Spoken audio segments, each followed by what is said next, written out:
Good morning, everybody. It's Janet here from Worcestershire Libraries. Today it's so cold and wet, I thought I'd snuggle up in a blanket with my favourite duck and read one of my favourite stories. Would you like to join me? Please do. It's called The Smartest Giant in Town.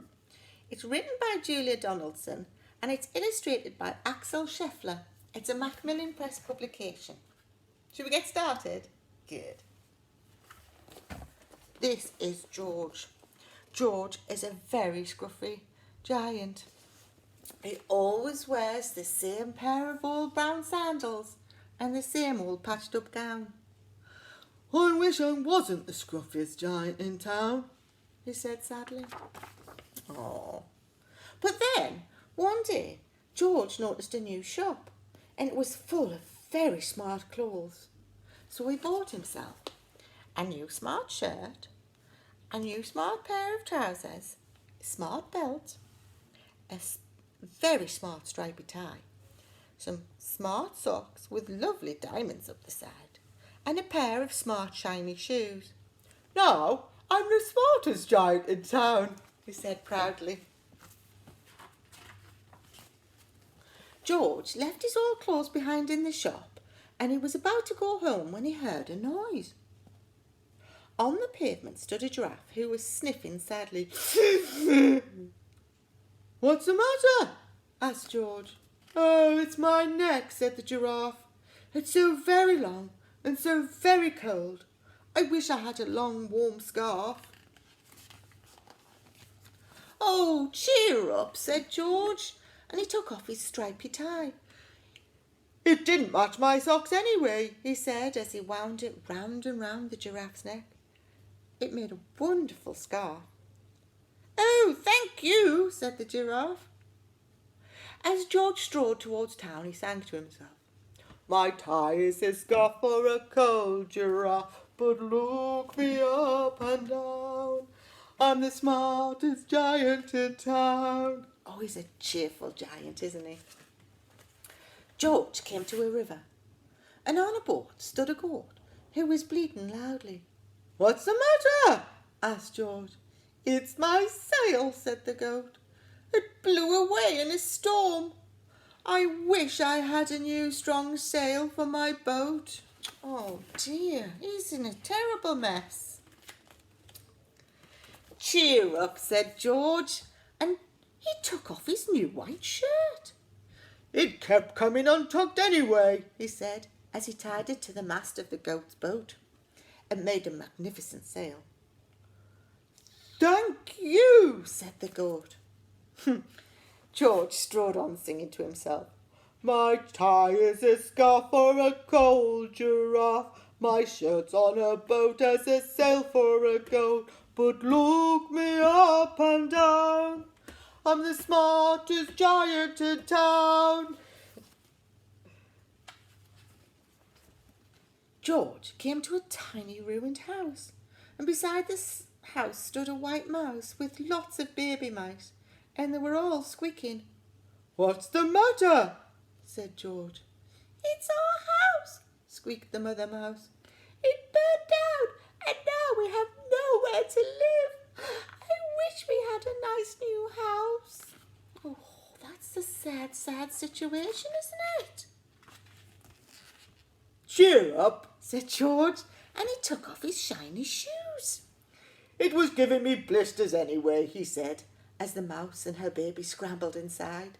The shoe made a perfect house for them. Thank you, they squeaked. George hopped along the road now, but he didn't mind. As he hopped, he sang to himself. My tie is a scarf for a cold giraffe. My shirt's on a boat as a sail for a goat. My shoe is a house for a little white mouse. But look me up and down. I'm the smartest giant in town. Oh. Then George came to a campsite, and beside a tent stood a fox who was crying. What's the matter? asked George. It's my sleeping bag, said the fox. I dropped it in a puddle. I wish I had a new dry sleeping bag. Oh, that fox is in a muddle.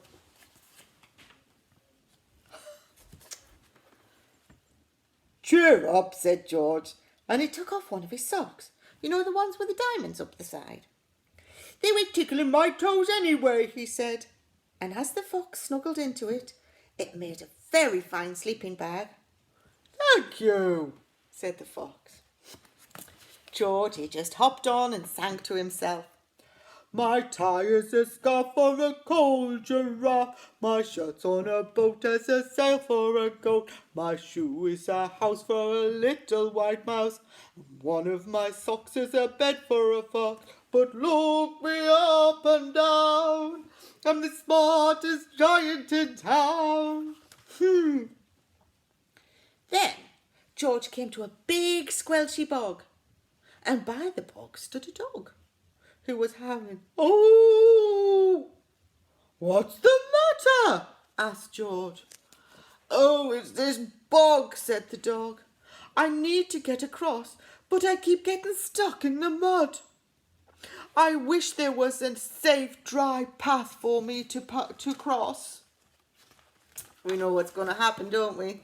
Super George is coming to the rescue. Cheer up, said George, and he took off his smart new belt.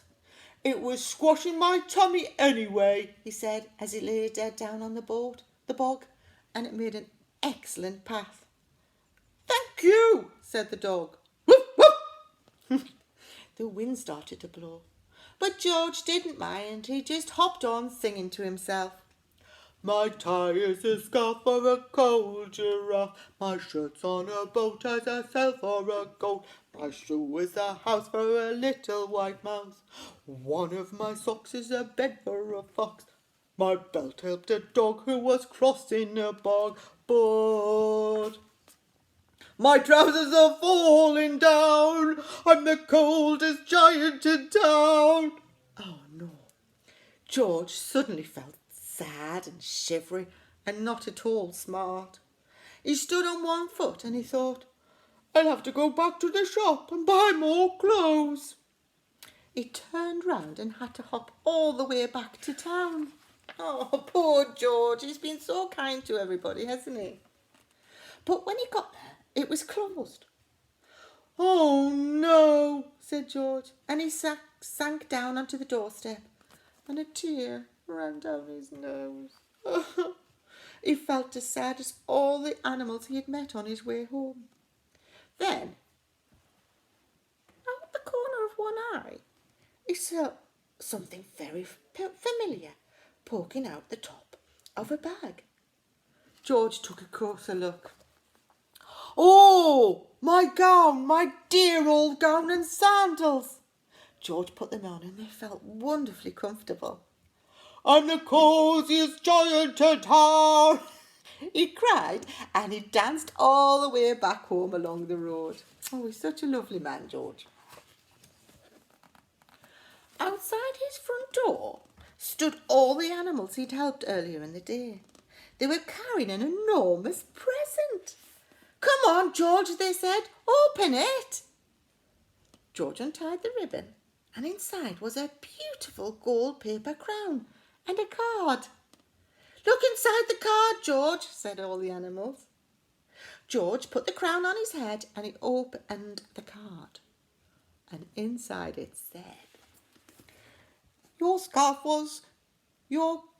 You gave your scarf to a cold giraffe. Your shirt's on a boat as a sail for a goat. Your shoe is a house for a little white mouse. One of your socks is a bed for a fox. Your belt helped a dog who was crossing a bog. So here is a very fine crown to go with your sandals and crown. To the kindest giant in town.